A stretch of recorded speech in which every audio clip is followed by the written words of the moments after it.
Let's have a look here. Great news. Let's see. John Mello says, great news, Pervo is the worst. We have a survivor. Yeah, this is good news. So actually, because we haven't tried it, we haven't had parvo, but at the same time, for those of you who do have parvo, check that out because I think it's great. What is it, that new shot? Yeah, the thing you told me about. Talking about. We've got a brother-in-law who's a vet, and he'd mentioned it to Tammy, so I went and started looking it up, and that's how I found out about it. He went to A&M College for his vet schooling. Somebody's saying, why don't they get parvo after 6 months old? They do, if they're not vaccinated. Yeah. I mean, so the things that to stop parvo are vaccinate your dogs. And young dogs, they're less than 6 months old, don't put them in situations where they might contract parvo. It's very infectious. That's parks, pet stores. Yep, vets. Vets, if you really, your dog's not that sick, don't be Frenchie Lolo says, James, my dog's progesterone is 3.0 at day 14. That's a low number at day 14, but it is what it is. So we've got a dog right now who is a first, never been bred. Hocus, she's just a... And she's been 3 and 4s slowpoke.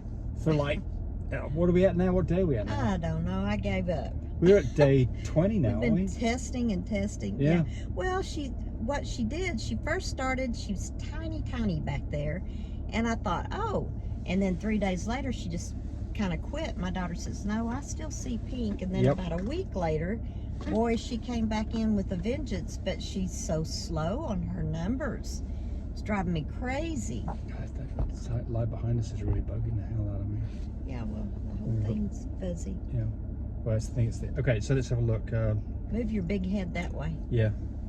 What is that? Oh, it's my... Oh, there you go. It's my whistle in my car. Sorry about that. There you go. There. That's better. Thank you. Kinda, sorta. My girl, Low Spare says, my girl has her progesterone test done, numbers were good, did a TCI with fresh semen, she didn't get pregnant. What could be the reason for this? She's healthy, this is the second heat. Well, you don't give me any information about what numbers you... Here's the reasons why we fail to get dogs pregnant. Timing, number one. Timing, got the timing wrong. That's the biggest reason, is you've got the timing wrong. And you've got to tell me what the numbers are so I can give you some input on the timing. The second one is technique. If someone's doing a TCI, you've got a vet involved, you'd think the technique would be right, but technique. The third one is that the quality of the semen is not up to par. So someone needs to look at it under a microscope and make sure that it looks okay. And the last one is you just get unlucky or your dog's got a problem. And it just, sometimes you just don't hit it every time. So it's, it doesn't, but you need to cross off all the boxes. So that last one is we got unlucky. You don't want to get the technique wrong, the timing wrong, no lousy semen, because those you can control. The lucky part, unlucky part, I guess you have to pray for that one. Okay. Oh my goodness. I'm going to block this person after this. Titch Exo says, cherry eye can only be fixed by surgery. Teaching people to do this online as some cheap alternative is extremely dangerous. You are putting a dog's sight at risk. Rubbish. Why are you putting a dog's sight at risk? It's absolute rubbish you're talking here. Anyway, even worse, I'm absolutely shocked somebody would be so irresponsible to post such a video. You are now officially blocked from my side because you don't know what the hell you're talking about. That video is there to try to help people help their dog without having to go through surgery. I did not say it's a fix. I said it might be a fix.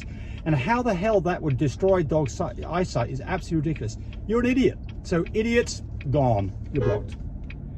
Sorry to get mad, but it just pisses me off when people are so stupid about stuff and say things in such a nasty way. So there we go.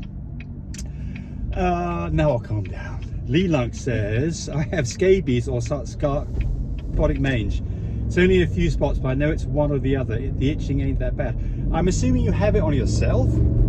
I mean, if you have it on yourself, go to your doctor. If this is on your dog, go get a skin scraping done and find out which it is, so you could, because the treatment's different. A skin scraping and a look under a microscope will identify whether you've got scabies or you've got sarcoptic mange. You need to treat it accordingly. Quick question from Desert AZ Frenches.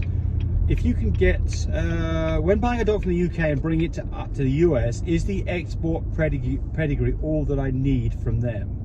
If so, how does the customs work at LAX? What would I need to provide? So, yes, I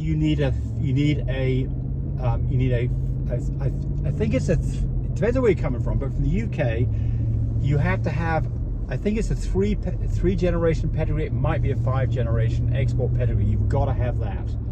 You've got to have the dog in your name, so it's got to have ownership to your name, and you've got to have the right export pedigree. You can go to the AKC site and find out. Then you have to have things like a DNA test, which you get done after you've got the dog here. You have to have pictures of the dog, which you do that after the dog's here.